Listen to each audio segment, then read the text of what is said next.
Hello everyone, welcome to my new blog. आप सभी का स्वागत है मेरे इस नए ब्लॉग में। जो कि आज का ब्लॉग जो है ना, मैं आप लोग से शेयर करूंगी अपने पुराने वाले घर का रेंट और नए वाले घर का रेंट में कितना डिफरेंस है।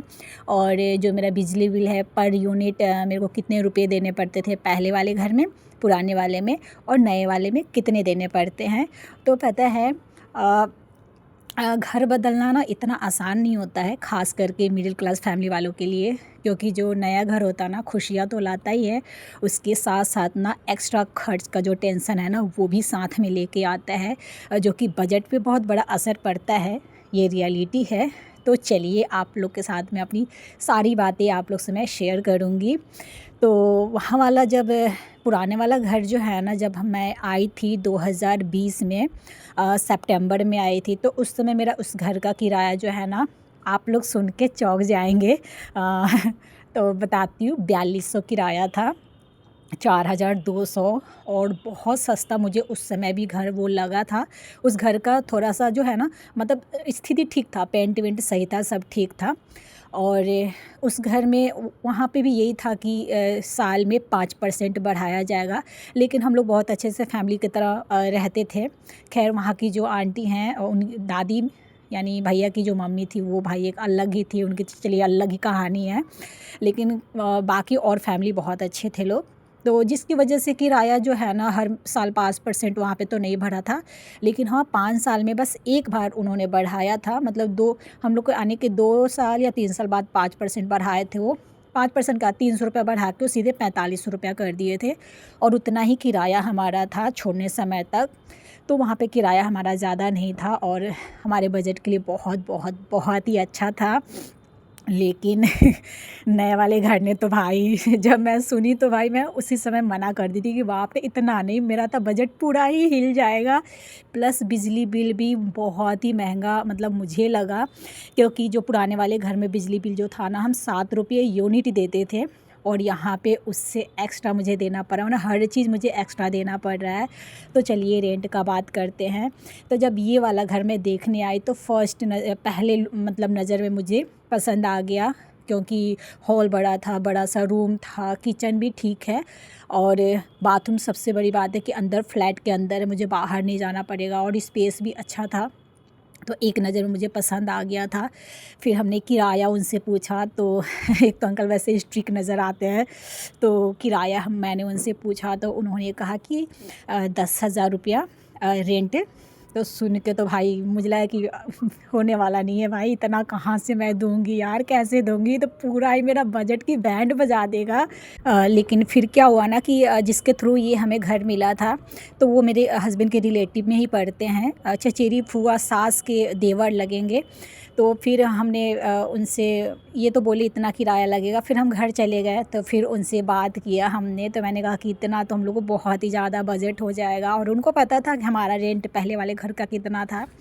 तो उन्होंने कहा कि ठीक है भाभी, हम चाचा से बात करेंगे। फिर बात किए, उसके बाद जो है ना कम करवाया गया। तो कम जो है ना 8,000 मेरे इस घर का रेंट है। फिर भी वहाँ से यार दुगना रेंट है। लेकिन ज़्यादा नहीं है, ये नहीं है कि 8,000 रेंट ज़्यादा है, लेकिन मेरे लिए ये ज़्यादा है। क्योंकि कहाँ 4500 और कहाँ 8,000 रुपया। और एक मिडिल क्लास फैमिली के लिए, प्राइवेट जॉब के लिए इतना एक ही बार बढ़ जाना, 2,500 लगभग जो है ना रेंट वेंट बढ़ गया मेरा। तो थोड़ा सा वो हो जाता है, अनबैलेंस हो जाता है। लेकिन वही बात है ना कि आपको हर चीज़ नहीं मिल सकता है ना, कहीं ना कहीं तो कॉम्प्रोमाइज़ करना पड़ेगा ना। तो खैर, घर तो मुझे पसंद आ गया था। फिर भी मैंने अपने हस्बैंड से बोला कि देखिए, मैं नहीं चाहती थी कि मेरी वजह से, क्योंकि मैं ही हमेशा बोलती थी कि दूसरा घर ले लो, दूसरा घर ले लो, मेरे को दिक्कत होता है सोने में, ये वो बाथरूम में। पर ये भी था कि यार उनको ज़्यादा मेंटली प्रेशर नहीं देना है, उनको ज़्यादा परेशान नहीं करना है। तो मैं उनसे आराम से पूछी रात को कि देखिए, अगर हर महीने, 1 महीने की बात नहीं है कि 1 महीना आप दे देंगे रेंट 8,000, तो काम वो हो जाएगा। क्योंकि हम जाएंगे तो फिर तुरंत तो खाली करेंगे नहीं, इतने सामान है, बच्चे बड़े हो गए, बार बार रूम खाली करना बहुत बहुत ज़्यादा स्ट्रेसफुल रहता है रे बाप। इस बार तो मैं जान गई। तो मैंने बोला कि देखिए, अगर मैनेज कर पाइएगा तो ठीक है, ले लेते हैं। और अगर मैनेज 2,500 का नहीं 3,000 का कर पाइएगा तो थोड़ा सा इससे छोटा थोड़ा सा वैसे एरिया में ले लेते हैं, क्योंकि एरिया के हिसाब से भी जो है ना रेंट बढ़ता है और घटता है। तो जिस एरिया में हम रहते हैं ना, तो ये नया एरिया है, नया एरिया बसा हुआ है और आसपास में जितने भी अच्छे अच्छे स्कूल हैं ना आसपास में ही है हमारे यहाँ पे जहाँ पे हमारा घर है। आयुष का डीएवी है, बहुत सारे संत कैरेंस है, संत माइकल है, सब स्कूल आसपास में ही है। तो इस वजह से भी मेरे ख्याल से यहाँ का रेंट थोड़ा सा है। तो मेरे हस्बैंड बोले कि नहीं मैं कर लूँगा मैनेज। मैं 2-3 बार बोली कि सच में कर लोगे ना, ये नहीं कि फिर बाद में आपको दिक्कत हो। तो बोले कि नहीं मैं कर लूँगा। तो इस तरह फिर हमारा जो है ना, फिर हमने इस घर को ओके कर दिया। और फिर बाद में आया 2 चीज़ मेरे अंदर था कि 2 चीज़ पूछना है। वो 2 चीज़ ये था कि जो हर घर का ये रूल होता है, किसी घर का होता है कि 5 साल पे 10% बढ़ाना या 1 साल बेच करके, या किसी घर मालिक 5% बढ़ाते हैं हर साल। तो हमने इनसे पूछा तो इन्होंने कहा 5% हर साल।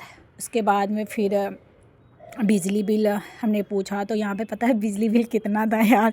बिजली बिल सुन के तो मैं तो शॉक्ड हो गई कि ओ माय गॉड ऐसे कैसे होगा। बिजली बिल ये 10 रुपये यूनिट बोले। तो मैंने कहा कि रहने दो, इतना महंगा नहीं होने वाला है।